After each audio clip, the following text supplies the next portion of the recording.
Thursday, we have the Federal Reserve. And Jim, you know, no one really expects anything great out of this, do we? I mean, it's going to be, we stand ready to act when necessary. We're concerned about unemployment. I mean, I feel like I could stand up there and say what he's going to say. You can stand up there and say it. I agree, Deborah. There's only 2 more employment numbers before we get the election. And I think that Bernanke, if he's too aggressive, will be viewed as being someone who is playing politics. I mean, he's really got a very hard road to hoe. There's not, your rates are lowest. Look, in Europe, they don't have the rates as low. And Europe is far more troubled than we are.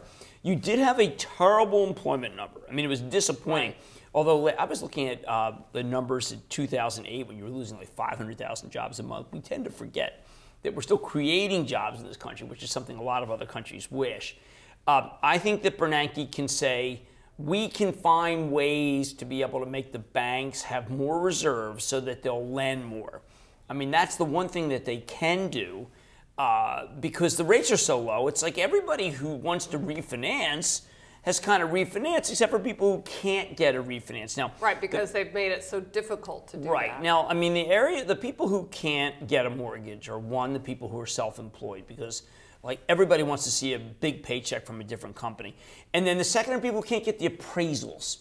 So you'll enter into a deal and the appraisal will not be good enough, so you have to put up more capital. That is a constant underlying theme that the real estate people know in this country but is left out. And the Fed needs to try to lend some clarity about how to do that, but it's the bank examiners that are tough on that. So it's almost like if the Fed were to say, we're going to loosen what we're looking for from the banks.